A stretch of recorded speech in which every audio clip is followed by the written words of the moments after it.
Hello and welcome to the latest episode of the Melbourne Athletic Development Podcast. Jack. John. We've been working through some scenarios recently where people have been asking us a lot of questions about programming for speed training, and particularly like in the preparation of sprinters and how that differs from athlete to athlete and what influence that potentially has on injury, but also on their performance. I think particularly too, because it seems to be different philosophies out there about how you go developing a sprint performance specifically. And obviously certain camps have certain beliefs around one particular method being better than the other, but perhaps that being a bit more nuanced in terms of when it's more important to focus, say, on pure speed development versus working on building up I think a the volume relevant thing base. is, and this is a very nuanced discussion in the sense of you're all like, we're talking about developing sprinting performance. So we're talking about, athletes who run predominantly on the track and the different approaches you might have, even say for people who do the same event in say 100 meters. And we're really lucky, obviously, to have Freak on recently. And it was a really good discussion because it starts to form some of the foundations for what I think is relevant this. And I know that some of the conversations we've been having off air are around like, well, should some athletes who are trying to develop speed be doing more volume? Should some be doing less? How much density should they be doing in their program? Like how often should they be trying to do maximal speed sessions? And I think all of that all feeds into some of the different aspects of what's driving adaptation. Yeah, and I was going to say, and then also putting into context the individual characteristics of the athlete. Because I think one of the things we need to consider is their individual profile, and we'll talk a bit more about that. But then I think the other big ones are perhaps their training history is a really big one. So, i.e., maturation. Well, they're probably the two really big ones in particular. So, where do you think we start with this conversation? Well, I think the way we start is we say, okay, what are the main things you need to consider when you're trying to decide what type of speed program you're going to give to your sprinter?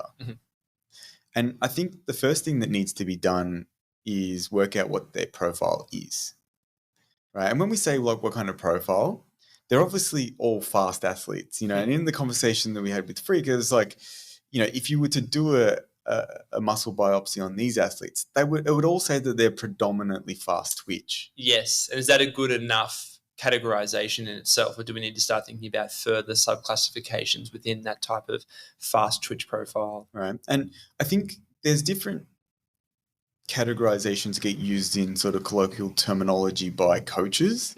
Like one that I've heard more recently, and there's a Swiss coach who's having a lot of success as one of the national coaches for the Netherlands at the moment. He talks about the difference between flyers, like diesels and flyers. Right. And they're both sprint athletes, but the diesel is the athlete who needs more training volume, can handle more density, and likes to do a lot of speed work consistently. Whereas the flyers, they're really good at doing, lots of speed work. They don't tolerate as much volume and they probably want less density in their program. Right. And those diesels too, they tend to respond a little bit more to a bit more volume, and even sometimes running that's a bit slower actually does help them develop some of the characteristics that will be important and valuable for them to run faster overall. Why do you think that is? Because it seems to me, just keeping it simple, that the best way to get faster is work on your top speed, but that doesn't actually seem to be always be the case. So I think this is where the conversation needs to go, because the first thing that we need to say is if you want to get faster, the thing that's probably most relevant, and it's a general training principle, is the principle of specificity. So I think it's very clear and it's very obvious to people that to get faster, you need to run fast, right?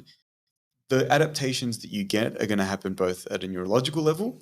So, your brain learns to coordinate very high velocity movements and the skill sets that are needed for that.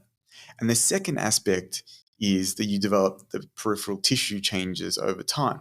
Now, some people are naturally born with some of those tissue changes that they need, and we just spoke about it, like muscle typology, where fast type, type 2A, type 2X, they've got a smaller distribution of type 1 muscle distribution. So there is this concept and this idea that we need to keep in mind, that we're trying to see which changes we need to have.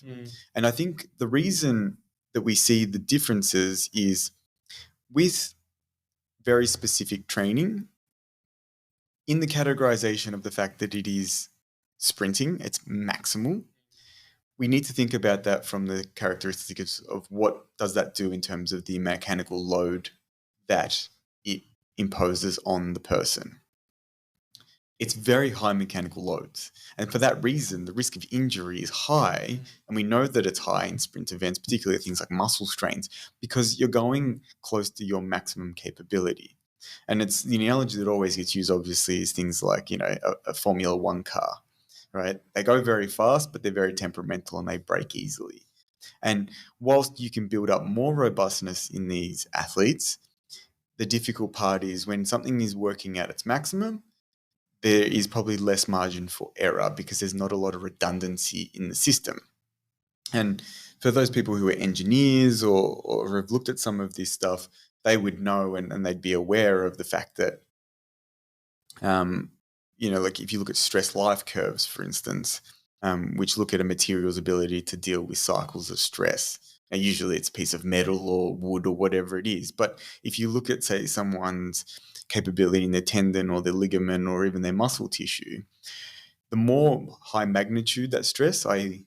with what we're talking about, maximal and very high magnitude mechanical stress coming from maximal velocity sprinting, the number of cycles needed for failure in a material is typically much lower than if you're doing a much lower magnitude. And this is the principle that I think gets people into trouble when it comes to sprinting, because we know that specificity is going to have the biggest stressor. It's also going to place the most mechanical load, and it's going to create a lot of, fatigue and all of these kind of things. So, well, I was actually, just to add on that, I think that's actually an important principle with any athlete, because the reality is specificity will have the biggest influence on performance.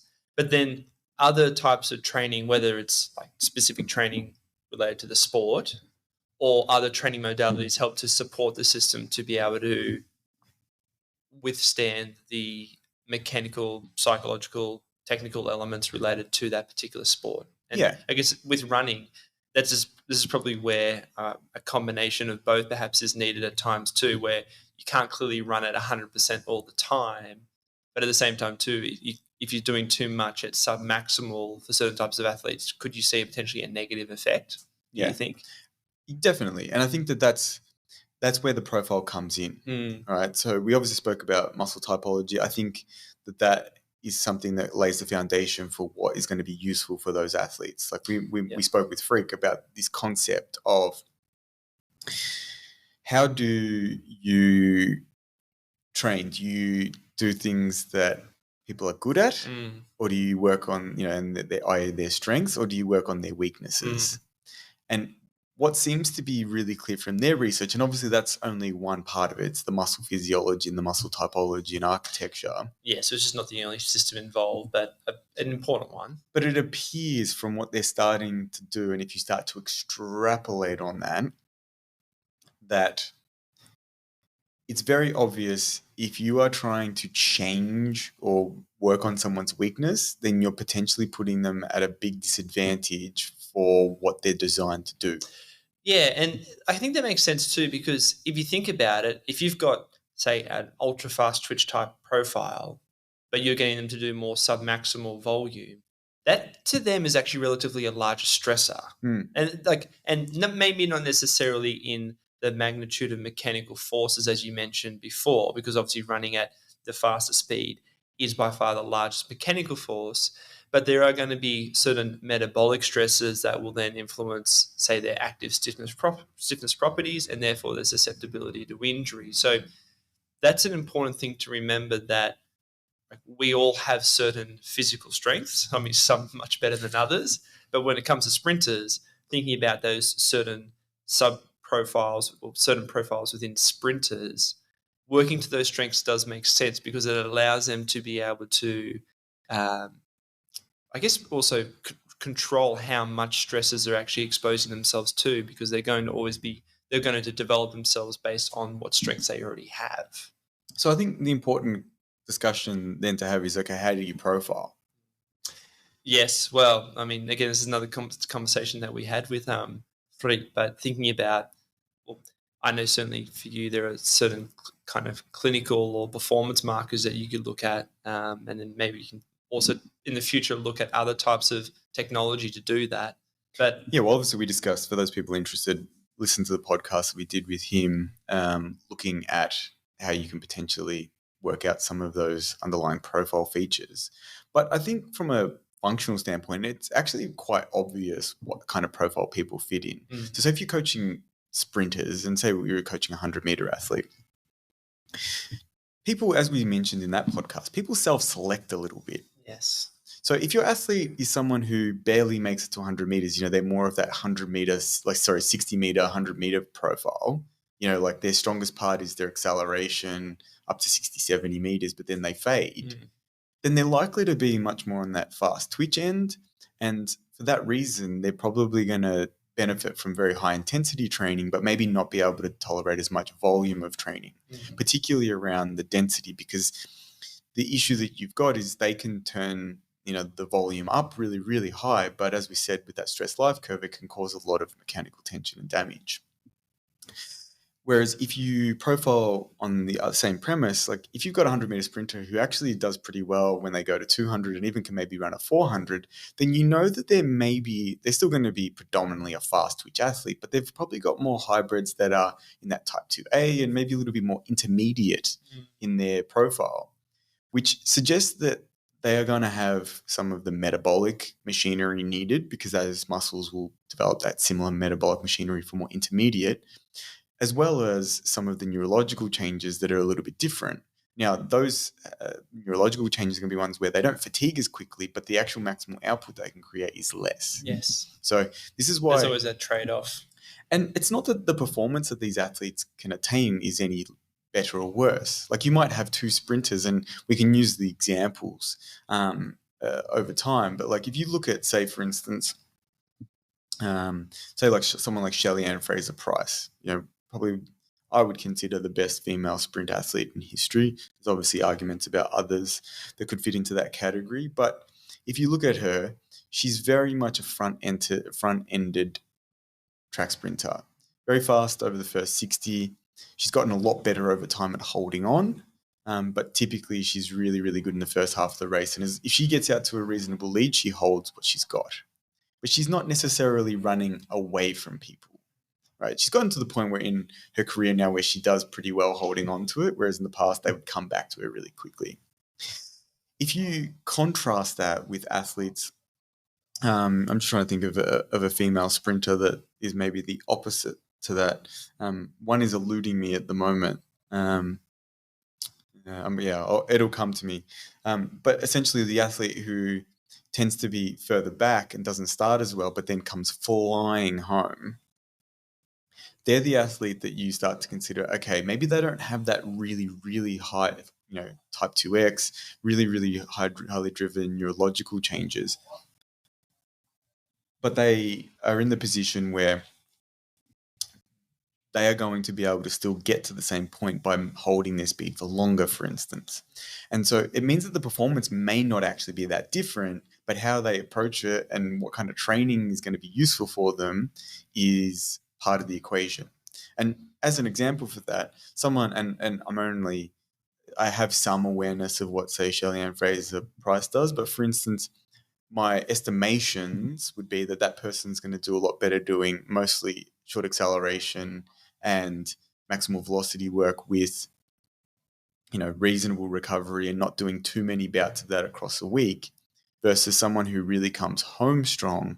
They're going to be the person who really likes doing those intermediate distances, the 60, 80, 120, 150 meter distances. And actually they run better by doing that because it's in their wheelhouse, and their wheelhouse is they're good at top speed, but they're also really good at just maintaining top speed. I was just going to ask, thinking about these certain profiles, do you think that for someone like Shelly-Ann, like she works obviously on her acceleration because that is her strength. it's not to say that she doesn't work on holding her max velocity, but in terms I'm sure of, she does a lot. Yeah. but as a fraction of what she works on, it's still important to continue to work on maximizing that strength, because that's something that naturally is going to continue to augment, you think, more so than the second half of her race, for instance. Definitely. And I think it's like, as I said, it's that question of, are you there to try and enhance people's strengths or close the gap with their weaknesses? And the answer is probably a little bit of both. Sure. As you mentioned, like I'm sure she does a fair bit of, I don't know her program intricately, but I'm sure she does a fair bit of training that is, more related to, holding her speed at the back end. But at the same time, like, we know that not only is it going to match their physiology, there's a psychological component to that. It's like people like to do training that they're good at. They like to do competitions that suit their skill sets, rather than doing things that doesn't necessarily suit them. So I think when you start putting that into context with some of the discussions that we've had recently, I think it starts to give you a picture of what kind of approach may be more beneficial, as well as what's maybe going to leave that person less likely to get injured, right? And I think there's a big... And it's actually just worth highlighting, those two things do overlap. Oh, massively. And I think that's something that probably we'll talk a bit more about later, actually. Yeah.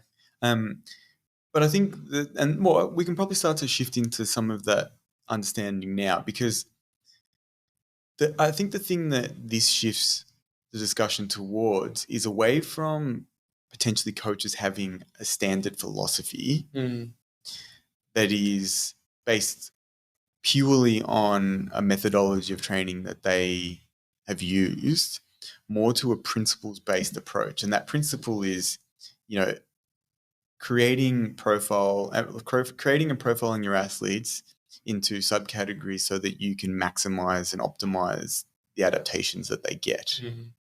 And on a really basic surface level, if you want to do it at that really basic categorization, are they a diesel or are they a flyer?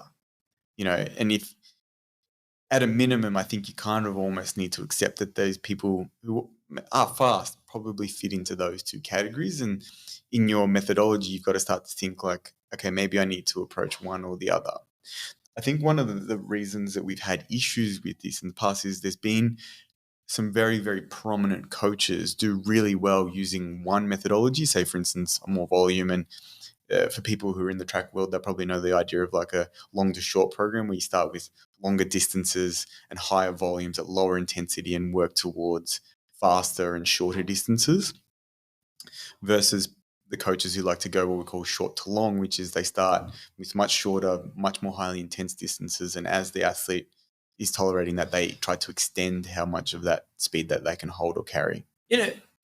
When you talk about particularly like the long to short, it sort of fits in with that traditional kind of resistance training methodology, right? And that traditional methodology that we've spoken about, that Matviev, Russian or Soviet training model of high volume, low intensity, and that gradually gets lower volume but higher intensity over the training cycles. Because the other thing I think too that is a sort of preconceived belief is that is actually more protective to injury. But I guess the real, like as we're talking about so far, it's actually not necessarily the case, because again, if it probably does for most people, because most people probably fit into that intermediate profile. Like I'm just talking about an individual in general, not necessarily the high end of just the fast twitch profile, thinking whether they're ultra fast or moderately fast, where most people do respond will be okay with doing that particular model. But there actually are going to be certain people, particularly elite sprinters, who that's actually going to have a negative effect, suggesting that that type of stressor causes a decrement in performance and potentially an injury as well, or a higher susceptibility to injury. Yeah, definitely. And I think that that's something that needs to be considered, because I think that previously the thought would have been, oh, we're protecting them. But actually you're probably making them more fragile if you're giving them training that is against the profile that they fit. Yes. Like I've had athletes who fit into both profiles, and I've made the massive mistake of picking the wrong methodology and having disastrous, not only performance results, but also disastrous injury results, where as a less experienced coach, as I said, you stick to your philosophy rather than working from first principles. And I think that that's what you have to kind of shift towards. And those principles can be broad, as I said, like maybe you have 2 categories. I think there's probably more if you want to get really nuanced. And I think we spoke with Freak both in the discussion, but also maybe outside of it as well, of like how nuanced can you get even within someone who is considered a fast twitch profile. What's the difference? How many, we spoke about Z scores away from the standard in terms of whether they're slow twitch or fast twitch. It's like, are they very, very, very slow twitch, or are they moderately slow twitch, or are they an intermediate, or are they, they're more fast twitch, but they're not, ridiculously fast twitch. And I think you've got to work towards some of those. And I think over time you kind of work out what those athletes are through trial and error. But it's important that you start that process early. And as I mentioned, I don't think it's that hard to work out. You can even ask the athlete, like, what event do you prefer? Is the shorter the better? Do you like doing lots and lots of hard training? Do you enjoy the lactic type sessions? If they say, can you run every day, or do you need a couple of days recovery in between high intensity sessions? Right. Yeah. And it's not to say that these envelopes don't change and you're not trying to change some of those with training. So for instance, like one of the difficult processes that I've gone through over time is seeing athletes who come in who have probably actually been trained incorrectly for their profile. And then they're so fragile that if you expose them to the things that they're even good at, they're still very high risk of injury. So you've got to go through this process of exposing them gradually to it, knowing that there's actually a fair bit of risk in that. I've got an athlete, and you work with him quite a bit from a physio point of view, who's like, he's had a reasonable injury history. And I had to say to him, like, just be aware, we're going to put you into this more systematic approach. And I think it's the approach that will work for you, but it's going to be bumpy. And you're going to probably have some, niggles and injury issues as we go, because you actually are so far down the wrong end that your tissue is not even ready to accept this kind of training, even though it appears on the overall, that's probably the type of training that should work for you. Do you think this principle of profiling an athlete and thinking about how you develop their attributes based on their profile applies even to team sports? Because 100%. Because, I like think about soccer, AFL, whatever it is. There are obviously different running demands because, it goes for a certain period of time. There's obviously repeated bouts of efforts you have to do. So there's obviously a little bit of variation in how you train them, but still you do think that ultimately you need to think about the profile of the individual. Are they more of that fast twitch, intermediate, slow twitch, and structure their training accordingly? Because or I guess with even in a tracks or in a team sport, there's probably going to have to be differences more in how you develop their conditioning, I guess, specifically then too. Yeah. Yeah, definitely. I think it's hard in sports where, for instance, someone's skill level dictates that they should be performing in their sport, but their physiology doesn't match that sport. Yeah, that's a good point. Right. And so, like, for instance, I think AFL is a good example of that. It obviously slants towards a well-conditioned athlete. Yes. And it's actually probably one of the things that we see. It's probably one of the criticisms that you have, for instance, of a lot of the Indigenous players is their conditioning isn't very high in terms of aerobic conditioning. All right. But their skill level is so phenomenal, and their explosiveness and their jump capability and their skills are so good, and they're so good at reading the game and all of that kind of stuff, that it's worth having them in the team, even though you know that you may not be able to play them in a position that dictates they need a lot of conditioning.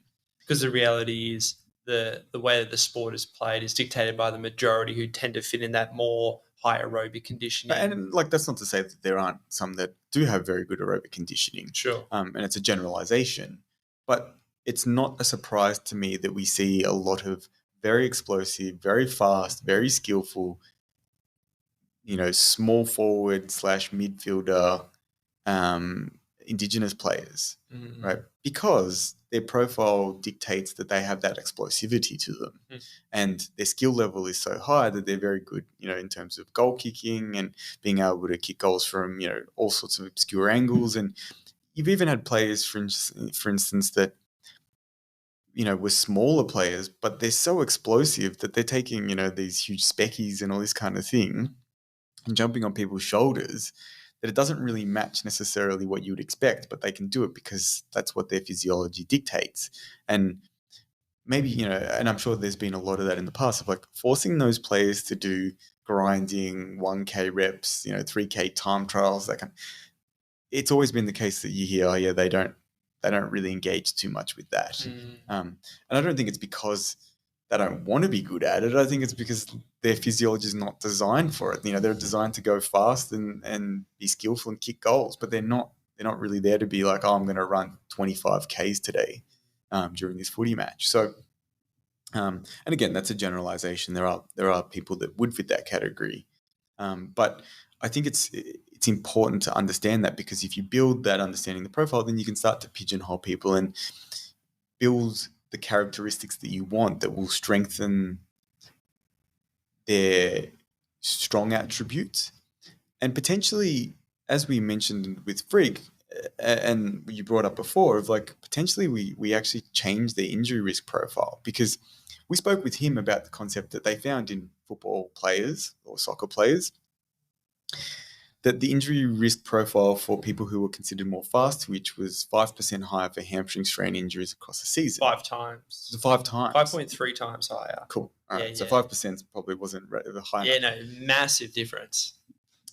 So with that in mind, as I said to him in the podcast, is that because you are training them incorrectly, or because their actually more physiology makes them more susceptible? And he said, well, we don't know that because we're not really at the point where people are profiling in these individual sports to that level to see whether there is a general change in that profile injury risk.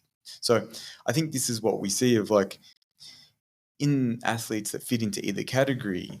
If you train them incorrectly, and as I said, this doesn't matter if you're someone who's more of that diesel, like if you have someone who needs more training and they need more density, they don't necessarily run fast. And the thing is, when you expose them to training that's, say, highly intense with very long recoveries, they actually are more likely to get injured because they're not used to, that's not how they achieve what they achieve.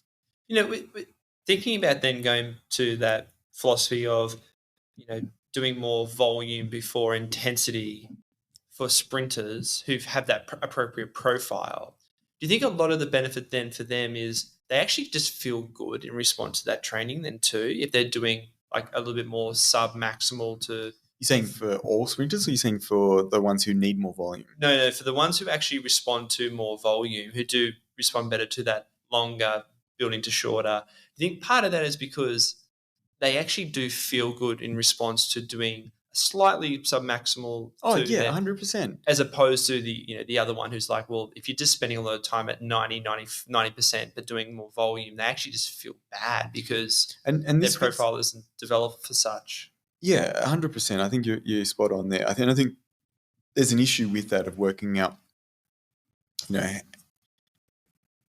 and this is something you mentioned earlier, like what their training history is and, how mature they are to the amount of volume they can do in the first place. Yes. Because volume's obviously different to the type of training they're doing, the actual stimulus or the exercise selection and the prescription of that. But the thing that is really clear is we see this over and over and over, that there are people who in certain programs do really well because it fits their profile, and that happens a lot where you'll get someone who needs, that little bit less intense training, but they really excel in that environment.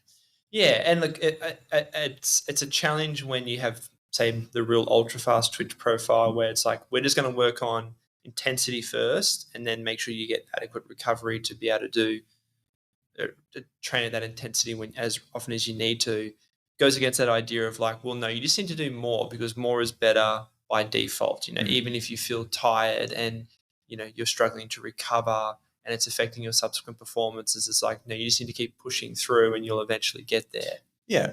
Well, the problem is, as I said, there are people who are like that, who the ongoing training stimulus, they will respond positively to if you allow enough time. Whereas there are the others that are opposite. And as I said, this comes down to that, both neurological and tissue physiology. That the muscle fiber typology they have is one in which, like, the more work, it's actually going to stimulate more development of those areas. So it's not that it's unreasonable to expect that. I think the part that gets tricky is when you're working out, one, you got to work out their profile, but two, you got to work out, okay, what's their current level of ability to tolerate training stress? Because if you have an athlete comes in, they've never really run before, you might work out really quickly, okay, they're more of a fast twitch athlete, or they're more of a diesel and they need a little bit more volume. They tend to kind of wind up with the way they run.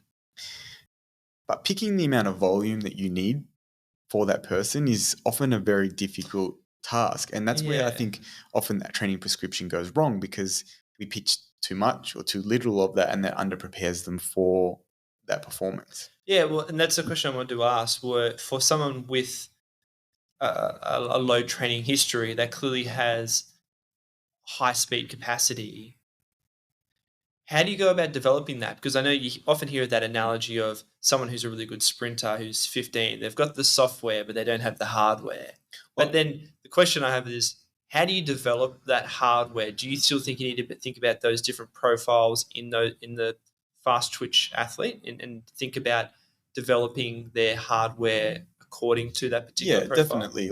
And obviously this is something we talk about a lot, tissue properties and tissue capacities, and understanding that, like, if someone basically has no muscle bulk at all, you probably need to develop some muscle tissue in a 15-year-old athlete in order for them to tolerate the stresses. And that's going to be more through concurrent training with resistance training. Like adding in some resistance training to develop some injury, reduction capabilities. So you do need to consider that. But the big thing is that's going to be protective for them is the training they're doing appropriate? Is the volume of it appropriate? And have they been exposed to the stresses that they're going to be exposed to in competition? And that's something that I think really changed my viewpoint on how much training is required. Because I think, unfortunately, we often work historically. And what I mean by that is, like, we've always done this session. And if you do this session, then you're prepared for this competition. And it's like, well, again, that's not very nuanced to the individual profile. I think the big thing that you have to do is you have to kind of stress test that through competition, and you need to work out very clearly what is the stress that they're going to be exposed to in the competition in terms of not only the intensities, and sometimes that's hard to replicate outside of competition, but particularly the volume and the density of that competition. And what I mean by that is, how many race rounds do they need? So if they're at the national championships and they've got 3 rounds of the 100 and 3 rounds of the 200 or whatever it is, and it's going to be over 3 or 4 days, do they have the capability of doing that? And have you exposed them to that at a certain level throughout their preparation?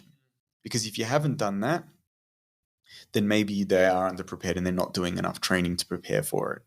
But saying, for instance, that in training you need to do 8 repetitions at maximal, say 8 by 100 at maximal intensity when you're only ever going to do 2, doesn't make sense if you say, well, we do that because we've always done that. Like, that's a session that my coach gave me and I gave all my athletes, and it means that they're prepared to run two 100s. And it's like, well, that might be overkill, right? For some people it might be underkill, who knows? But it might be overkill. So don't stick to it if you don't know that that's actually making the changes that you want for that individual, right? Because if you want them to be able to carry that out in competition, then you've got to work back from that.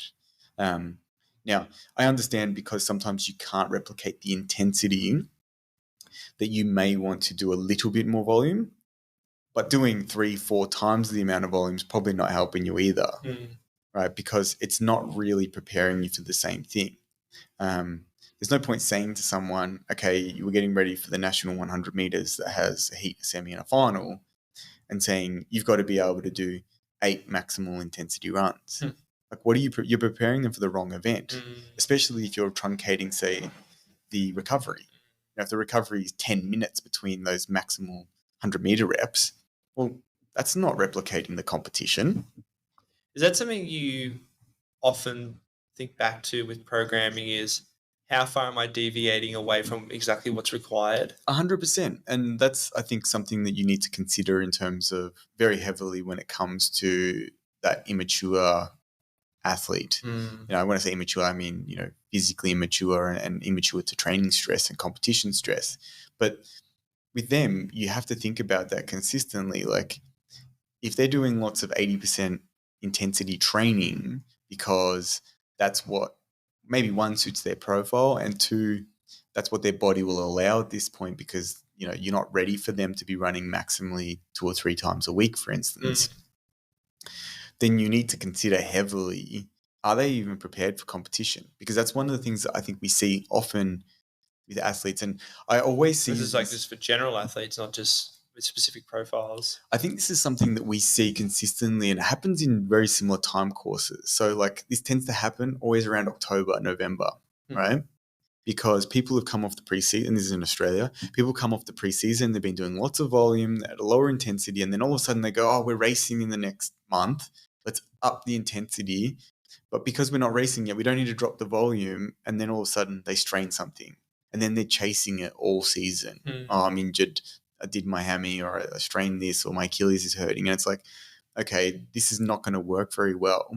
But it happens really, really often because people don't start to put that picture together and say, if we're raising the intensity, we probably need to drop the volume, and we need that to be gradual. It can't be just going from, oh, last block was the volume block and now this is the intensity block.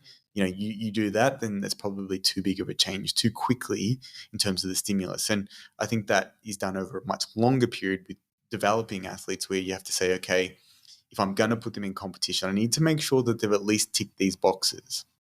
At a minimum, if you say, okay, I think they're going to get 2 rounds, or maybe they're only going to get 1 round because you go, okay, I'm going to send them to a local inter-club competition. I know they're going to get 1 round. Have they sufficiently done training? You might say, I need them to have run at least 95+%. And I probably want them to have done 2 or 3 repetitions to make me pretty confident that 100% effort is going to be sufficient and safe for them to conduct, right?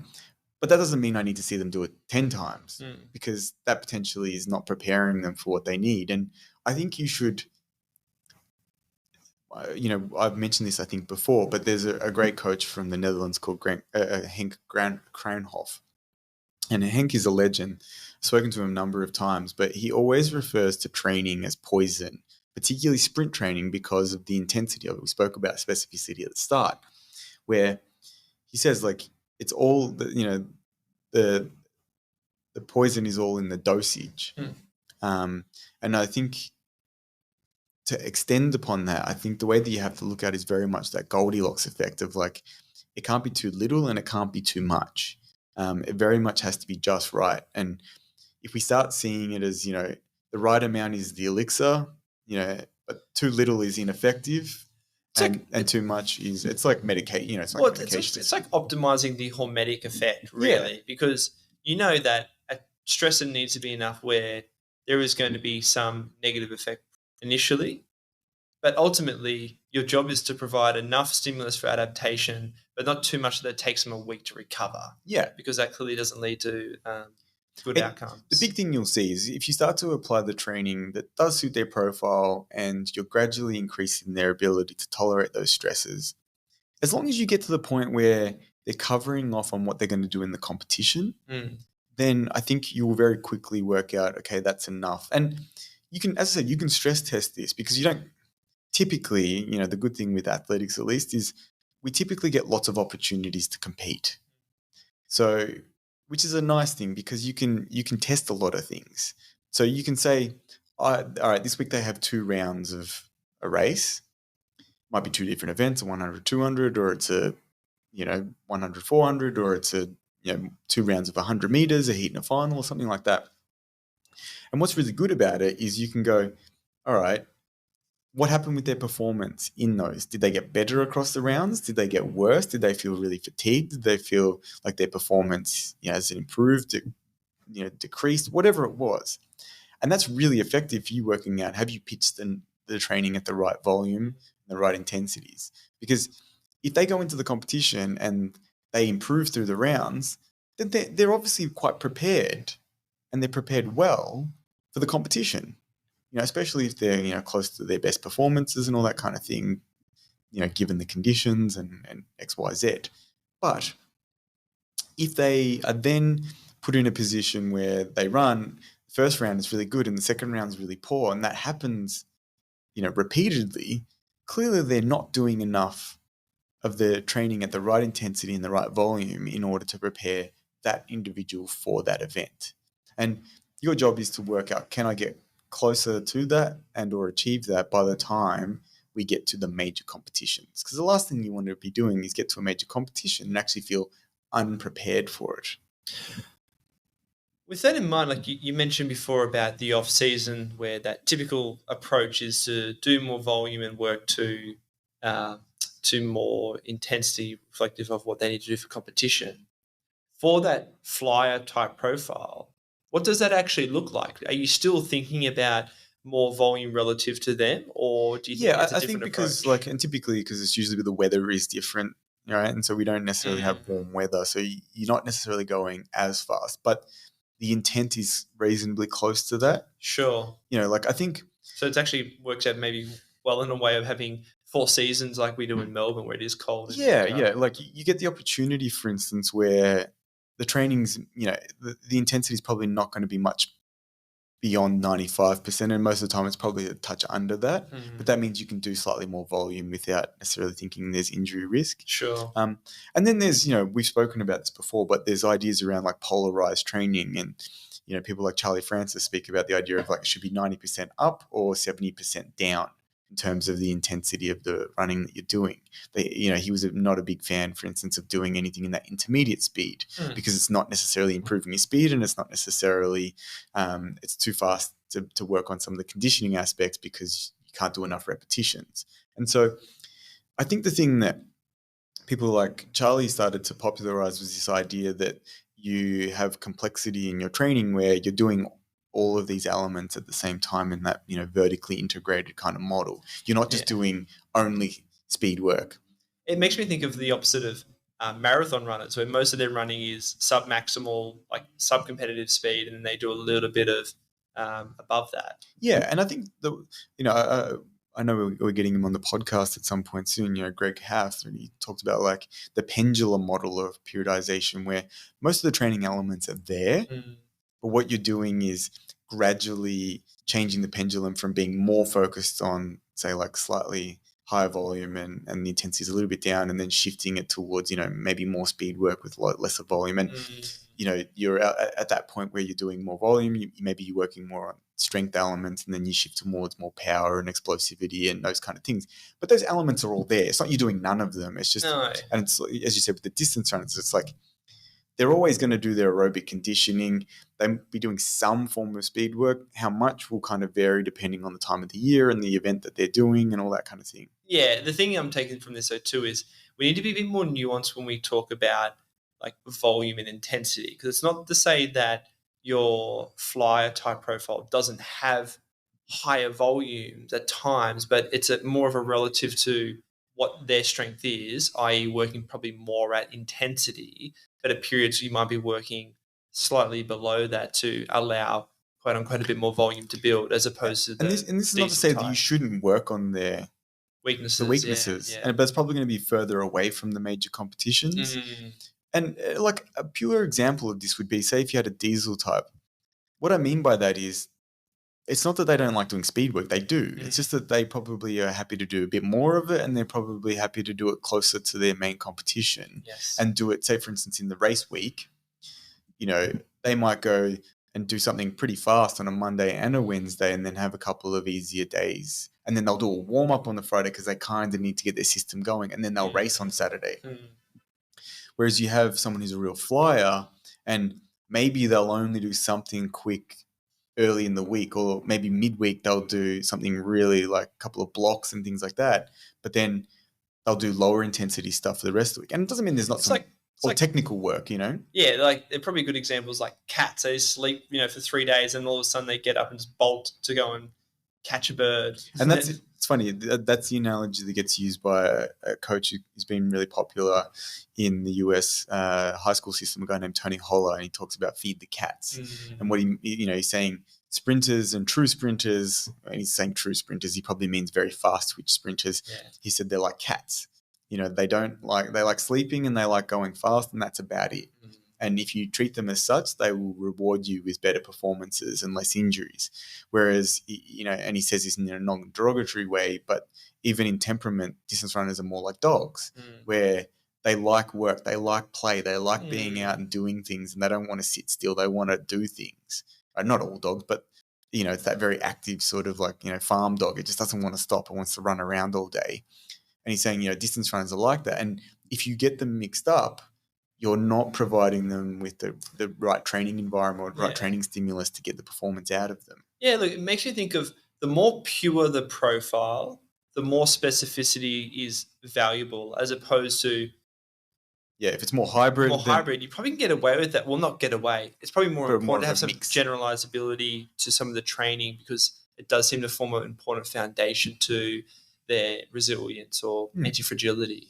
Yeah, overall, I think we've covered off on most things, but overall, I think the important part when you're designing how you're going to build speed for a sprint athlete is understanding what the profile of that athlete is, and establishing, what kind of training does seem to work for them, working out what their level of training capability is based on their training history, and determining whether that's appropriate to keep applying or you need to build more on or do less of. And the main way to do that is working out, based on their competition needs, whether that volume of training they're doing is sufficiently allowing them to execute their best performances in competition. Because I think that's one of the things that there's always these dumb discussions in the sprint world of they only run fast once a week. And it's like, well, does that work for them? Because if it does, and they can run rounds and they're not dying by the third round, they're actually running personal best in the third round, then that works for them and their profile and their training history. But if they're not, then it seems appropriate that maybe they need to build the volume that they're doing in that session, or they need to build the volume, across the week of speed work that they do, so that they can run out the race, or the type of speed work that they do. So I think they're not relevant. What people do to achieve the performance in itself is not that relevant, other than to that individual. So this, and it happens a lot, is people just copy other people, and so there's a lot of historical kind of things like, oh, we've always done this session, or I think this is the session, and coaches will go copy other coaches' sessions. But it's like, build what you think that athlete needs around them. And early on, if they're a junior athlete, obviously you're not going to get too specific with it, but you just kind of work out, I think they sit more in this profile, so I'm going to give them a little bit more of this. If they're a little bit more of that diesel, a little bit more generalized, I'll give them a little bit slightly longer, a little bit more volume of it, and we'll build their capabilities of getting to really high intensity over time. Or if they're really, really fast twitch, they're good in Little Ass, they do 70 meter races, so they're really good at 70s, they're okay at 100s, and then 200 they can basically not even finish it, then they're probably in that other profile. So, maybe keep things short and sharp with them and gradually see if you can add more sessions of that or more volume of those, rather than giving them lots of, they're not running out the 100, let's give them lots of 150s. It's like, well, and Henk Kranov speaks about that with the athlete he had called Nelly Kuhlman, who at one point held the world record in the 60 meters. She was super fast twitch, super fast twitch. And the coaches, when he was a young coach, and the coaches said, "Oh, give her more 150. She's not running around." She goes, "She ran slower overall, even though the last 40 they measured it was faster." So it's like, no, we've got to stick to what works for her, and that's doing fast stuff. But that's not going to work for that athlete who is, the 100, 200 type, who really does. They do lots of 150s, they're flying. That's the program that works for them. I mentioned a lot of people probably get away with sticking with maybe one philosophy of longer to short? Because probably most people do fit into that profile. Yeah, we probably have less people that are that super fast twitch. Yeah, at least in our society. Yeah, especially probably in Australia as well. So you get away with it. But I think the better way of approaching it is go from first principles, work out their profile, develop an understanding of what their current training stress capability is, and determine based off what they need for competition if they're meeting that. And if they are, then you don't need to increase anything. And you might even realize, like, what can I take out, and see what they can use from that. Thank you, John. Thanks, mate. If you've got any questions or you would like to reach out to us, do so through social media or our website.